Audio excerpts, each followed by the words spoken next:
tous. Remercions notre Dieu pour cette belle journée qu'il nous donne à vivre aujourd'hui. Je veux aborder avec vous un sujet aujourd'hui pour lequel on pourrait penser tout le monde connaît cela, même les gens du monde. Mais ça n'intéresse vraiment pas grand monde d'y penser et encore moins d'essayer de le vivre. Il suffit d'écouter autour de nous pour en faire le constat. Mais essayons tout de même d'amener quelques lumières sur le sujet. Je veux parler de la parole. Elohim créa le monde par la parole. Pirkei Avot, chapitre 5, Mishnah 1, nous dit « Le monde fut créé à travers 10 paroles divines. Qu'est-ce que cela vient nous apprendre? En effet, le monde n'aurait-il pu être créé par une seule parole? En fait, c'est pour châtier d'autant plus les impies qui ruinent le monde qui fut créé par 10 paroles et pour attribuer une récompense d'autant plus importante aux justes qui maintiennent le monde qui fut créé par 10 paroles. Et il décida de créer l'homme à son image et à sa ressemblance. Bereshit 1, verset 27. Elohim créa l'homme à son image. À l'image d'Elohim, il le créa. Voici un commentaire du Rabbi Raïm de Volozine tiré de son livre L'âme de la vie, Nefesh Raïm. Il parle de l'homme. Elohim lui donna des forces et des pouvoirs afin qu'il dirige ses actes et ses paroles, ses pensées dans un but de soutenir les mondes.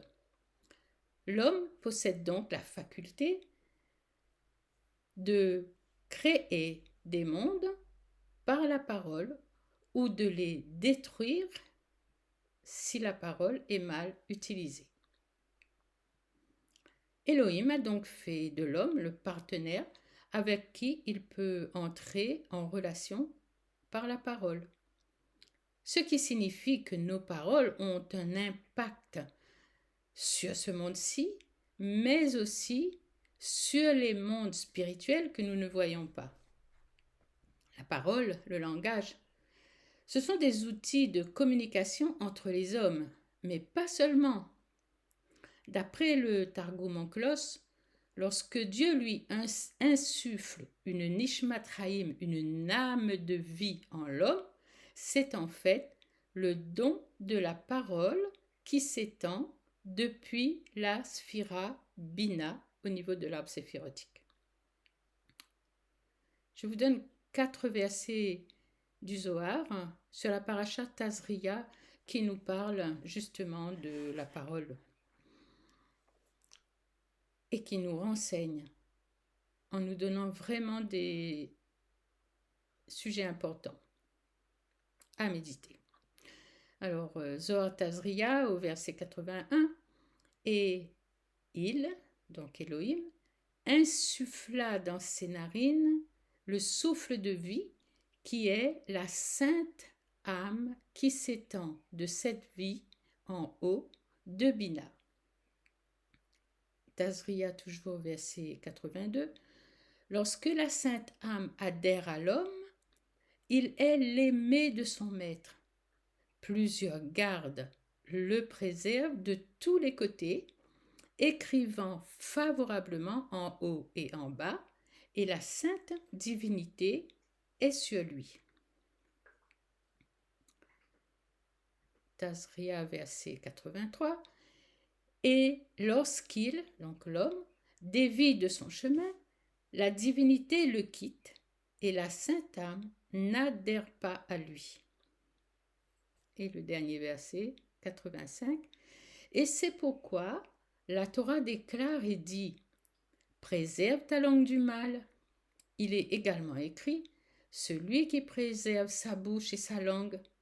Car si les lèvres et la langue de l'homme disent de mauvaises choses, les mots s'élèvent et tout le monde déclare et dit « Éloigne-toi des mauvaises paroles d'un individu qui fait un endroit pour le chemin du dur serpent ». L'homme a donc une grande responsabilité. Maintenir la vie, la sanctifier et la bénir, être un canal que Dieu peut utiliser pour déverser ses bontés et ses bénédictions sur son monde. Et ne pas ouvrir le chemin pour le dur serpent. Ainsi, l'empêcher d'utiliser les mauvaises paroles pour détruire. Et qui, le premier, a compris comment faire pour s'infiltrer et pour détourner les bénédictions de Hachem sur le monde? Le dur serpent, évidemment. Il va manipuler Chava, Ève. Le Midrash Genèse, Rabbah 19, 4 enseigne: le serpent commença à calomnier son créateur. Cet arbre, il en a mangé et a créé le monde. Et vous, il vous dit, vous n'en mangerez pas pour vous empêcher de créer d'autres mondes, car tout artisan déteste celui qui exerce le même métier que lui. Un autre épisode qui sera d'une grande importance dans la vie du peuple hébreu se trouve dans la paracha Shalera, la faute des explorateurs. Ils ont fait de la Lachon Hara sur la terre d'Israël après avoir posé un regard dédaigneux sur la terre d'Israël. Les conséquences ont été simplement dramatiques pour eux tous. 40 ans dans le désert. Nous pouvons sortir un enseignement important pour nous, même sur cet épisode des explorateurs. Médire ou calomnier, dénigrer quelqu'un trouve sa racine dans le regard qu'on pose sur son prochain. La conséquence de ce regard est les paroles de la Lachon Hara de médisance. Et le prix à payer est plutôt lourd si on ne prend pas conscience de sa gravité et si on ne fait pas teshuva, bien sûr. Souvenons-nous de cela. Le Yetzer Hara, le mauvais penchant, tentera toujours l'homme en visant son ego et utilisera toujours sa langue pour faire tomber l'homme. Le plus grave, il aura la porte ouverte pour s'installer dans les vies, dans les familles, et les enfants seront des victimes de ce mauvais trait de caractère et n'auront aucun contrôle de leurs paroles, eux aussi plus tard. Et c'est une chaîne sans fin. Désirons-nous être manipulés par le Yetzer Hara? Non, j'imagine. Aussi, il va utiliser la ruse comme avec Hava, d'où l'importance de toujours contrôler sa langue et réfléchir avant de laisser jaillir des lèvres les mots qui tuent par la colère, la haine ou la jalousie ou tout ce qui se passe dans la tête de l'être humain à cause du regard négatif ou envieux que l'on pose sur son prochain. Le pire en tout cela, c'est que ces paroles tombent comme un couperet et elles deviennent incontrôlables. Écoutez ce que dit Jérémie au chapitre 18, verset 18. Et ils ont dit, venez, tuons-le avec la langue, ne prenons pas garde à tous ces discours.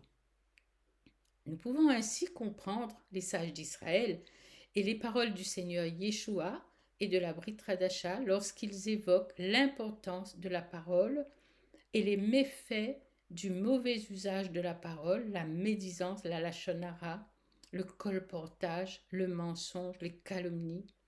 Jacques 3 au verset 6. La langue aussi est un feu. C'est le monde de l'iniquité. La langue est placée parmi nos membres, souillant tout le corps et enflammant le cours de la vie, étant elle-même enflammée par la géhenne.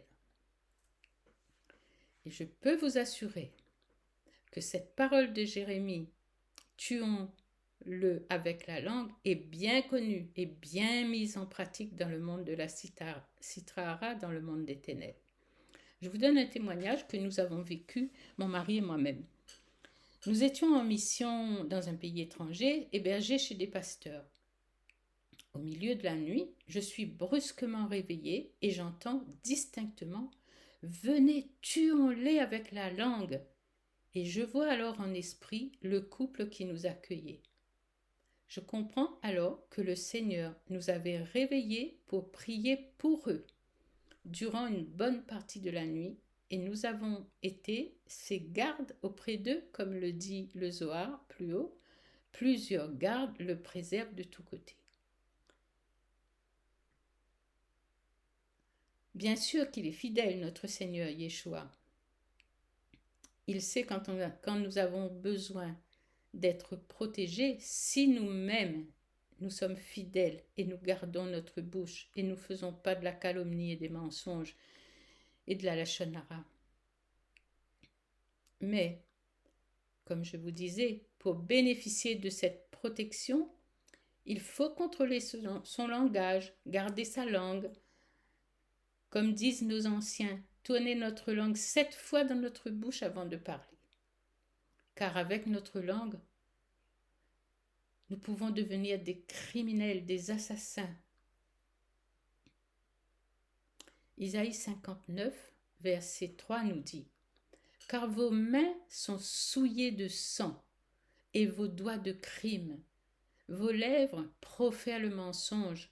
Votre langue fait entendre l'iniquité. » Voyez-vous, lorsqu'une personne utilise sa bouche pour médire sur son prochain, il y a au moins trois personnes qui sont concernées, au moins.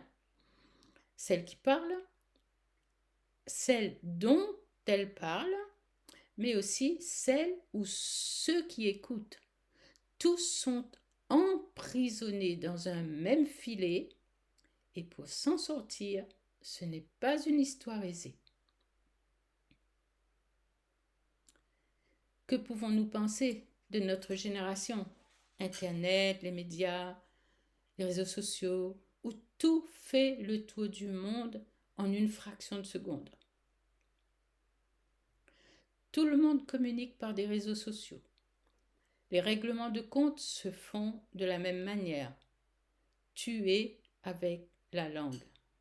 C'est devenu monnaie courante aujourd'hui. Alors, les plus sages se retiennent de commenter tous ces ragots. Et malheureusement, le reste tombe dans le piège de la lachon hara et sont prisonniers des filets du dur serpent, comme nous le dit le Zohar. Alors évidemment, tout le monde se croit libre. Mais malheureusement, tous sont prisonniers. Et je ne sais pas si vous vous imaginez notre monde, la belle planète bleue, entourée de filets que la lachon hara a établis sur notre monde. Voici un extrait de l'introduction des lois sur la lachon hara du Rafetz Chaim. En plus d'être aussi grave que les 3 fautes capitales réunies, c'est-à-dire le meurtre, l'idolâtrie et l'adultère, dès qu'une personne prononce des paroles de lachon hara, l'ange accusateur se réveille et provoque de grandes catastrophes et destructions au sein du peuple juif. On peut ajouter au sein de toutes les nations, n'est-ce pas? À savoir Les 2 temples de Jérusalem ont été détruits par la Lachon Hara d'une part et la haine gratuite. Il faut savoir que notre bouche est utilisée pour détruire si nous ne la maîtrisons pas. Voici une petite histoire révélatrice de la Lachon Hara. Un rabbin qui raconte une histoire. Alors, pour enseigner ses élèves sur la Lachon Hara, il donna à un d'entre eux un sac de plumes d'oiseaux et lui demanda d'aller mettre les plumes devant chaque maison du village. Le voilà parti. Et la chose est faite, il revient. Travail accompli. Le rabbin lui dit alors, va les reprendre et ramène le sac. Le jeune homme retourne et bien entendu, il ne trouve plus aucune plume, car le vent les a emportés. Bien sûr, vous avez tous compris que les paroles, comme les plumes, s'envolent au vent. Le souffle qui sort des lèvres de chaque personne, qui répète les médisances entendues, et les dégâts sont simplement catastrophiques, comme les explorateurs d'ailleurs. Ça peut même conduire les victimes à la mort. Et nous avons des exemples, malheureusement, qui deviennent de plus en plus communes en ces derniers temps. Ce sont les jeunes qui harcèlent une victime qu'ils ont choisie dans les lycées, à l'école, sur les réseaux sociaux et finissent par les conduire jusqu'au suicide. Des enfants jeunes qui se suicident à cause de la Lachon Hara. Bien sûr, vous avez tous compris que les paroles comme les plumes sont vraiment destructrices. Les paroles s'envolent. Elles s'envolent et elles font le tour du monde.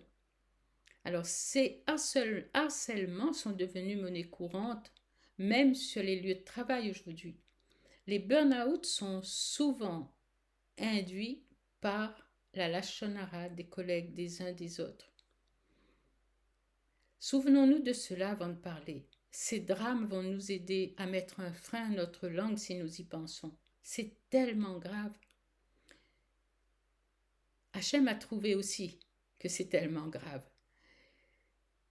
Et nous pouvons trouver tout au long de la Bible de nombreux avertissements et des appels pressants de Hachem à prendre le contrôle de nos lèvres, de notre langue. Je vous donne quelques exemples et voici quelques-uns. Mais vous trouverez vous-même ces appels dans la parole. Vous pouvez vous plonger dans la parole après avoir entendu ce message. Psaume 52, verset 2. Ta langue n'invente que malice, comme un rasoir affilé, fourbe que tu es. Jérémie 9, 3, 4. Ils ont la langue tendue comme un arc et lancent le mensonge. Ce n'est pas par la vérité qu'ils sont puissants dans le pays, car ils vont de méchanceté en méchanceté. Et ils ne me connaissent pas, dit l'Éternel. Que chacun se tienne en garde contre son ami et qu'on ne se fie à aucun de ses frères, car tout frère cherche à tromper et tout ami répand des calomnies. Psaume 34, verset 13. Qui est l'homme qui souhaite la vie, qui aime les jours pour voir ce qui est bien? Garde ta langue du mal. Et le Rafetz Chaim donne des interdits de la Torah, je vous en cite 2 au passage. Interdit de la Torah numéro 3. Celui qui raconte du Lachon Hara transgresse l'interdit de la Torah qui est « Garde-toi de la plaie de la lèpre ». Pour ne pas être touché, il faut faire attention à ne pas dire du Lachon Hara qui est l'origine de cette maladie. Interdit de Torah numéro 5. Celui qui fait du Lachon Hara ne respecte pas l'obligation suivante. Garde-toi de ne pas oublier l'Éternel ton Dieu. qui est une mise en garde contre l'orgueil. En effet, lorsque quelqu'un se moque de son ami, cela suppose qu'il se considère comme étant supérieur à lui. Mais le prophète Isaïe va nous donner la raison de bien garder sa bouche. Isaïe 43, 21. Ce peuple, je l'ai formé pour moi, pour qu'il publie ma gloire. Dieu a créé le peuple d'Israël pour qu'il publie sa gloire par la prière, l'étude de la Torah, les autres mitzvot, dont la bouche est l'instrument. C'est la bouche qui définit l'être humain.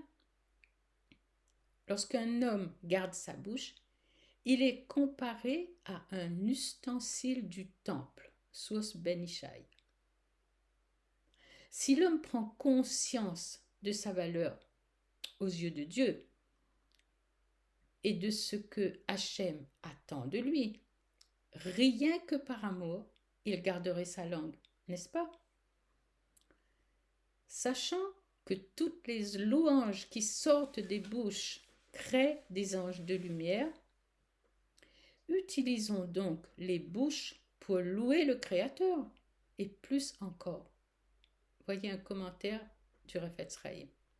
Au plan individuel, une faute de la Shonara abîme la qualité de nos paroles, ce qui a pour effet d'empêcher les prières d'être acceptées et les paroles de Torah de monter dans les cieux.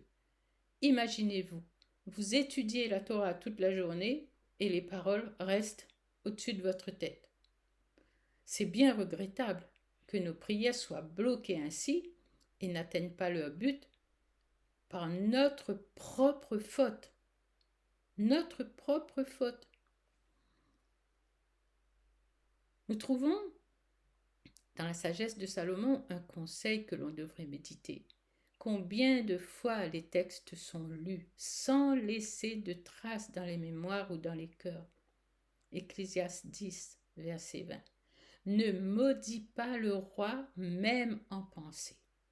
Au fond de ta chambre à coucher, ne maudis pas le riche, car l'oiseau du ciel transmettrait le son de ta voix et la jante ailée rapporterait les propos. Voici un extrait d'une lettre du Gaon Vilna sur ce verset qui interpelle. Rien de ce que l'on dit ne se perd. Tout est enregistré.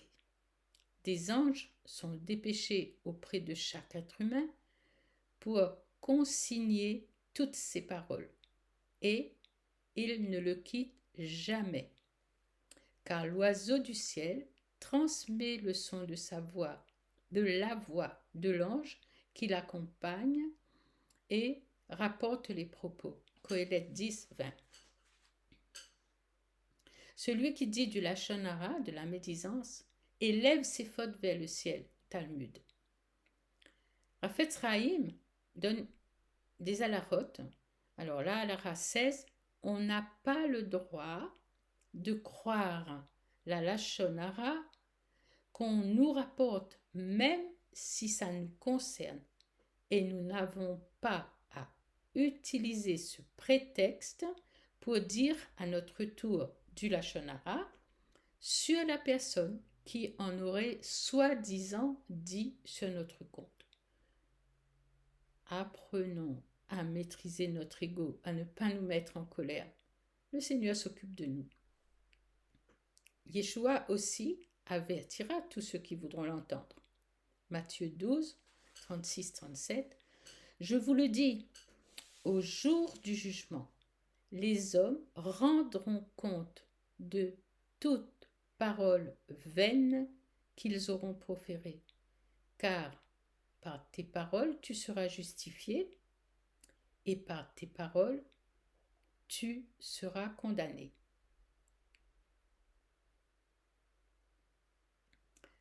Comme nous pouvons le constater, Yeshua tient le même langage que le roi Salomon, que Gaon Vilna et tant d'autres sages. Et il ne parle pas seulement de la Lachon Hara, mais des paroles vaines. Combien de paroles vaines laissons-nous sortir de notre bouche tout au long de la journée? En termes plus simples, tous les mots et les paroles qui sortent de la bouche de l'homme sont notés et passeront devant le tribunal céleste. Psaume 101 au verset 5. Celui qui calomnie en secret son prochain, je l'anéantirai. Comme on peut le voir, Adonai est très sévère avec la médisance, la calomnie. Faire honte à son prochain en public, en sa présence ou non, est en horreur à Hachem. Les sages disent que celui qui dit du mal de son prochain, c'est comme s'il niait l'existence de Dieu. Et bien plus encore, chaque parole, chaque mot qui sort de la bouche de l'homme a le pouvoir de créer des forces, des entités qui seront ou des anges de lumière, si ce sont des paroles positives, ou des anges de ténèbres, si ce sont des mauvaises paroles. Proverbe 18, 21 nous dit « La mort et la vie sont au pouvoir de la langue. Quiconque l'aime en mangera les fruits. » C'est simple. Ces mauvaises paroles retombent sur les victimes et aussi sur celles qui les ont proférées. Comment? Par toutes sortes de maladies. Car le péché est la racine de nos souffrances. C'est bien par le péché que la mort est entrée dans le monde. Pas besoin de préciser les dégâts que font ces entités ténébreuses lorsqu'elles sont créées. Tout le monde peut l'imaginer. L'homme est-il seulement conscient des dégâts et des tourments qu'il se prépare à affronter? Je pense que non. Personne n'aime affronter les situations et les épreuves qui arrivent. Le psaume 34 verset 14 nous dit « Celui qui met un frein à sa bouche et à sa langue se préserve de bien des tourments. » Si nous voulons être préservés des tourments, mettons un frein à notre bouche. Matthieu 11, 22. C'est pourquoi je vous le dis, au jour du jugement, Tyr et Sidon seront traités moins rigoureusement que vous. Romains 14, 12. Ainsi, chacun de nous rendra compte à Dieu pour lui-même. 2 Corinthiens 11, 15. Il n'est donc pas étrange que ces ministres aussi se déguisent en ministres de justice. Leur fin sera selon leurs œuvres. Éphésiens 4, 29. Qu'il ne sorte de votre bouche aucune parole mauvaise, mais s'il y a lieu, quelques bonnes paroles qui servent à l'édification et communiquent une grâce à ceux qui l'entendent. Colossiens 4, 6. Que votre parole soit toujours accompagnée de grâce, assaisonnée de sel, afin que vous sachiez comment il faut répondre à chacun. Tite 1, 10. Il y a en effet, surtout parmi les circoncis, beaucoup de gens rebelles, de vains discoureurs et de séducteurs. Nous voilà avertis.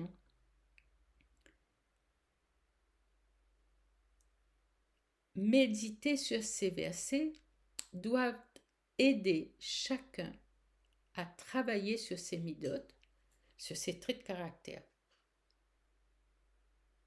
Si ce n'est au départ que par peur des conséquences, par crainte de Dieu, il arrivera au contrôle de sa bouche par amour pour notre Seigneur, qui patiente jusqu'à ce que l'homme vienne à une véritable teshuva. Là, nous avons en effet besoin de la grâce pour faire une bonne teshuva et commencer à travailler sur notre ego qui est la source de tout. Si tu veux faire teshuva, le ciel t'aidera. Tout n'est pas perdu. Pirkei Avot, au chapitre 1, Mishnah 15, fais de ta Torah une occupation constante. Parle peu et agis beaucoup, et accueille tout homme en lui faisant bonne figure. C'est un commentaire du Rafetz Haïm que je vous donne. Pour le Rafetz Haïm, la faute du Lashon Hara est due à deux phénomènes. D'une part, la tromperie du Yetzer Hara, du mauvais penchant face aux paroles que nous prononçons, et la méconnaissance des lois régissant le langage. Par manque de connaissance, mon peuple meurt. Si nous suivons les conseils du Rafetz Haïm et si nous ne restons pas dans la méconnaissance des lois du langage, nous pouvons garder le contrôle de notre bouche, car lorsque nous serons enseignés et que nous verrons combien est grave les conséquences du Lashon Hara, je crois que chacun aura envie de garder sa bouche, ses lèvres. Suivons donc les conseils du Rafetz Haïm et ne restons pas dans la méconnaissance des lois du langage. En plongeant dans cette étude des lois du langage, nous aurons des armes pour vaincre le Yetzer Hara. Je le répète, mais c'est tellement important. Quand nous prenons conscience du mal que nous pouvons faire, de la destruction que nous pouvons provoquer autour de nous, je pense que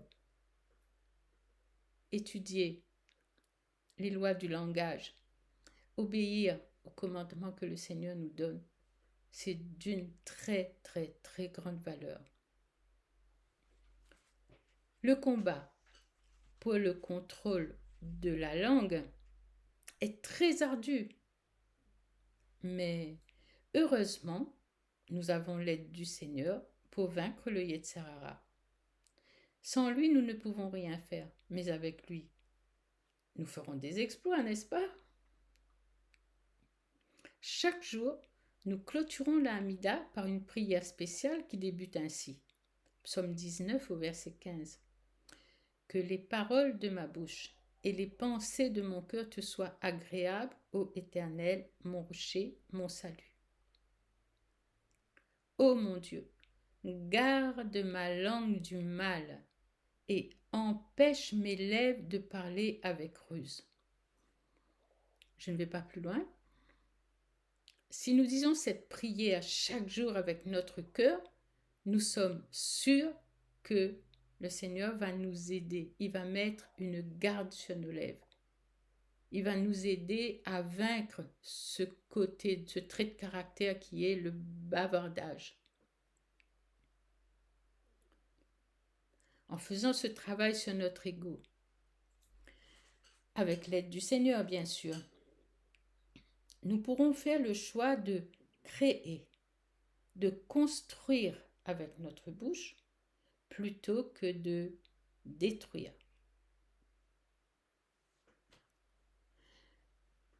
Nous vous proposons de venir étudier à la Yeshiva Soukat David qui vous aidera à faire de la Torah une occupation constante et à apprendre à combattre la Lashon Hara pour avoir une belle victoire sur le Yetzer Hara et réjouir le cœur du Père.